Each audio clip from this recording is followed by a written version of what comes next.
จงปกป้องคุ้มครองฮู้ปันพ่อลุง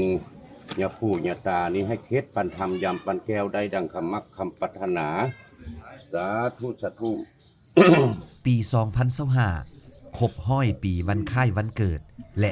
65 ปี แห่งวันเสียสละชีวิตปกป้องนครหลวงเวียงจันทน์จนเลือดหยาดสุดท้าย เพื่อเสิร์ชสู่จารึกคุณงามความดี น้ำใจองค์อาจกล้าหาญเพื่อชาติและประชาชนบรรดาเผ่า ครอบครัวลูกหลานญาติพี่น้อง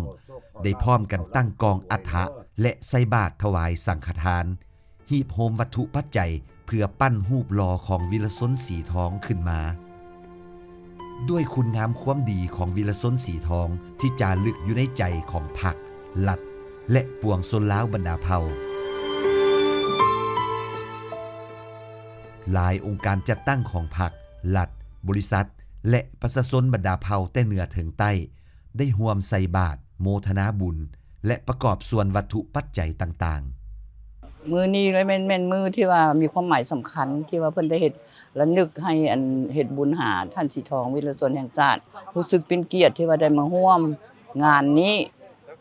ที่ว่าเพิ่นได้มีผลงานที่ว่าไว้อยู่ในประวัติศาสตร์ของชาติเฮาให้พวกเฮาหมดทุกคนได้เป็นแบบอย่างแล้วก็ได้เป็นมูลเสื้อและได้ห้ำเฮียนเอาน้ำใจของเพิ่นเกี่ยวกับการเคลื่อนไหวของเพิ่นโดยเฉพาะเพิ่นเป็นนักรบวีรชนแห่งชาติตั้งแต่สมัยทำอิฐแล้วก็ในโอกาสนี้เนาะพวกเฮานี่อดีตนักเรียนอุดมศูนย์กลางซึ่งเป็นภาคส่วนหนึ่งที่